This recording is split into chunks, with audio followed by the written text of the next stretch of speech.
jacayl oo ku socda boqorad uu saygeeda aad u jecel yahay. xaaskayga qaaliga ah ee qiimaha badan, waxaad iga buuxisay jacaylkaaga aanan dhammaadka lahayn. ilaah ayaan u mahad celinayaa oo xaaskayga kaa dhigay. aad ayaan kuu jeclahay. jacaylkaaga waa waxa ugu wanaagsan ee aan sameeyey intaan noolaa. noloshayda dhan farxad ma haysan. waxaan noqon lahaa qof dhintay oo kale haddaan ku weyn lahaa. waan ku jeclahay.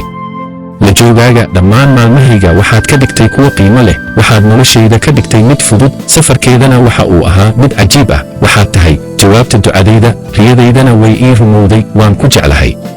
noloshayda waxaad gelisay kalgacayl iyo farxad. khatar walba waan ku geli karaa, maxaa yeelay noloshayda wehel buuxa ayay leedahay. adigaana ii ah qiimo badan ayaad iigu fadhisaa gacaliso.